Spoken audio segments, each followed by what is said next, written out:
இன்னைக்கு நம்ம வீடியோவில் என்ன பார்க்க போகிறோம்னா சோயா 65 எப்படி பண்ணலான்னு பார்க்கலாம்.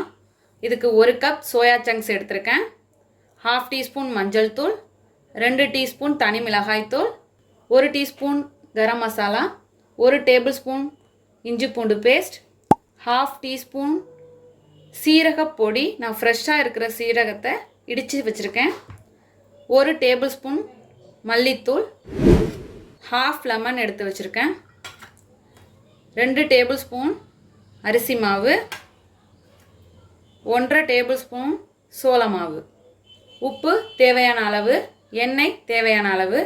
இப்போ எப்படி செய்யலான்னு பார்க்கலாம். இப்போ ஒரு பாத்திரத்தில் தண்ணி எடுத்துகிட்டு நல்லா கொதிக்க வைப்போம். இப்போ தண்ணி நல்லா கொதிச்சிடுச்சு, ஆஃப் பண்ணிடலாம். சோயா சங்க்ஸை இதில் சேர்த்துக்கோங்க.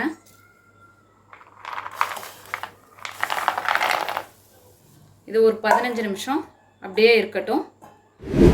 இப்போ 15 நிமிஷம் ஆயிடுச்சு, ஓப்பன் பண்ணி பார்க்கலாம். இப்போ நல்லா சாஃப்ட் ஆயிடுச்சு. இதை இன்னொரு பாத்திரத்தில் அரிச்சு எடுத்துக்கலாம்.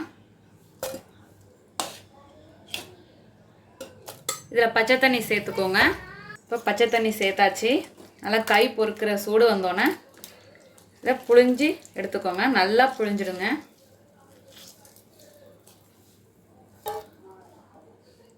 இப்போ எல்லா சோயா சங்க்ஸையும் புழிஞ்சு எடுத்துகிட்டு வந்தாச்சு.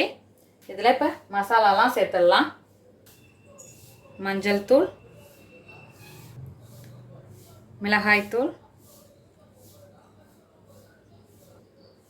கரம் மசாலா, மல்லித்தூள், சீரகப்பொடி, இஞ்சி பூண்டு பேஸ்ட், அரிசி மாவு, சோள மாவு. இப்போ இதில் ஒரு 1/2 லெமன் ஜூஸ்,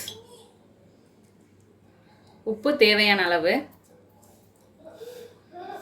இப்போ எல்லாத்தையும் சேர்த்து கலந்துக்கலாம்.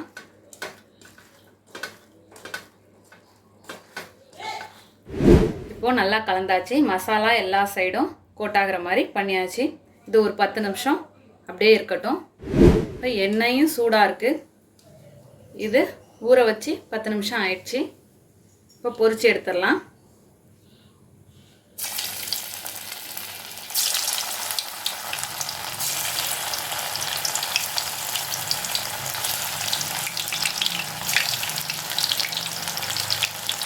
மீடியம் ஃப்ளேம்லேயே இருக்கட்டும்.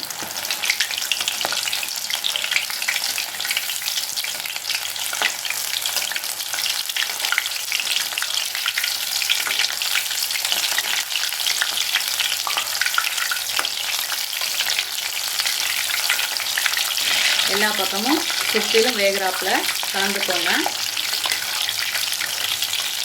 இப்போது சொரசொரப்பு அடங்கிடுச்சு. இதை அரைச்சிடலாம்.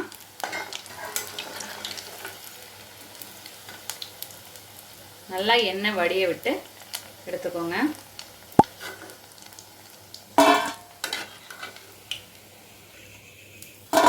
இதே போல் எல்லா பேட்சஸையும் பொரிச்சு எடுத்துகிட்டு வந்துடுவோம்.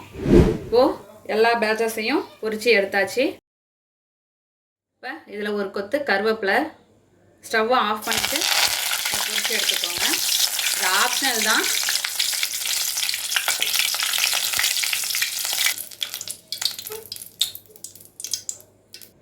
இதோட ஒரு 2-3 பச்சை மிளகாவை கீந்து வச்சுருக்கேன், அதையும் பொரிச்சுட்டேன்.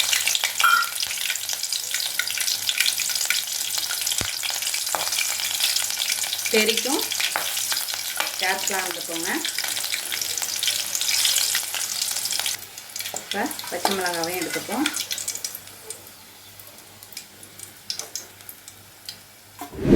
நம்மளோட அருமையான அற்புதமான சோயா 65 தயார். இதே போல் நீங்களும் உங்கள் வீட்டில் செஞ்சு பார்த்துட்டு எப்படி வந்துச்சுன்னு கமெண்ட்டில் சொல்லுங்கள். தேங்க்யூ.